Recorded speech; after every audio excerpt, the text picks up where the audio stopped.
This lesson focuses on the question, how do you conduct a seminar? The lesson is broken up into 3 sections. The first one, step 1, focuses on knowing your content. As the expert, you have to be well versed in whatever material you're going to be presenting to an audience. The second section, step 2, focuses on teaching your topic and delivering that material to your audience. The last section, step 3, focuses on generating a discussion and managing that discussion once you've got it started.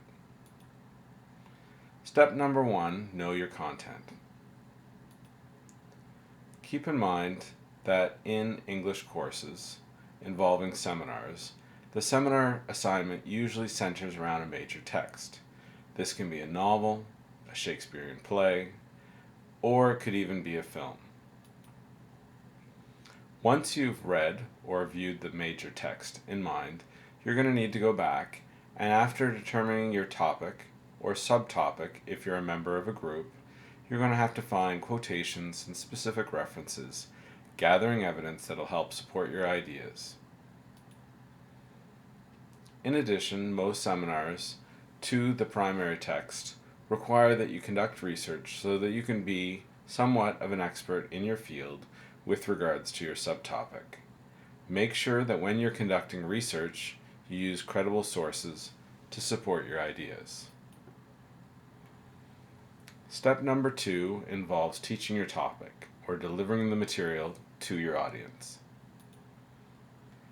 Keep in mind that you have had a chance to both consider the primary text with your topic in mind, and you've had a chance to conduct research, so this makes you the expert in question. As such, you have to convey information to your audience first before you can ask them to engage in a discussion. You're going to use some of that specific evidence you gathered to explain and support your ideas, and you need to make sure that you cite all sources explicitly. State them as you're presenting, and if you use multimedia to support your seminar, you need to embed references on the slides, video, etc. You will need to connect the text to the questions and to the topic overall. So you're going to include those quotations and specific references.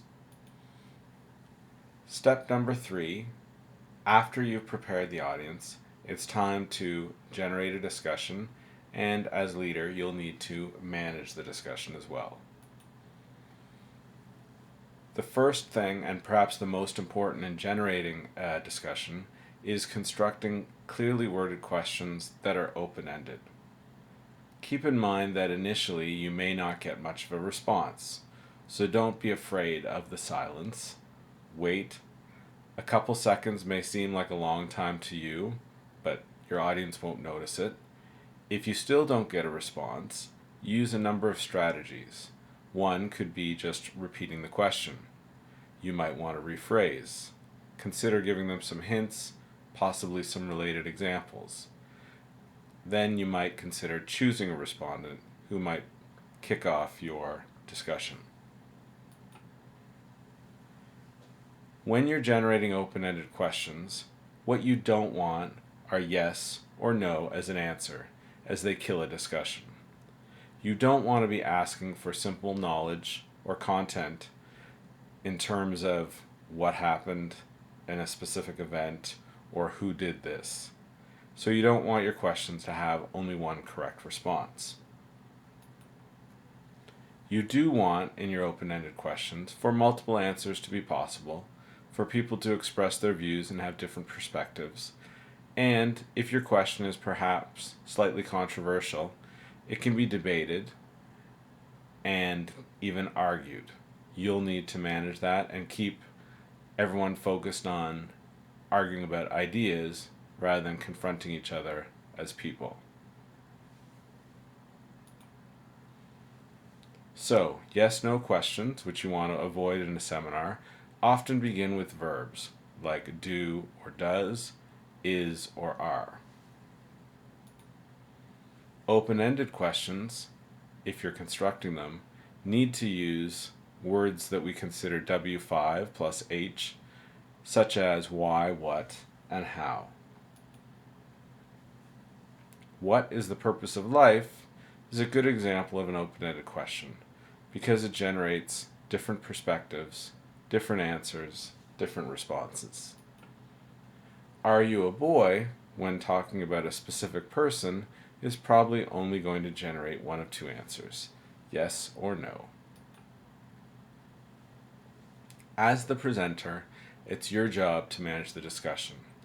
In addition, you're going to determine who answers, and you want to vary that so it's not always the same person whose opinion is being heard. One thing you also want to keep in mind is you don't want more than 3 or 4 people answering a specific question because it will slow down your momentum. You, as the presenter and as the expert, should answer last, otherwise, that too could kill the discussion. Your answer will act as a conclusion to that particular question and allow you to move forward.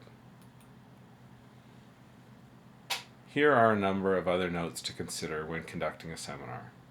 Above all, what you want to consider is to be flexible, to adapt on your feet to what your audience gives you. You cannot predict their responses. They may go in a direction that is totally unexpected.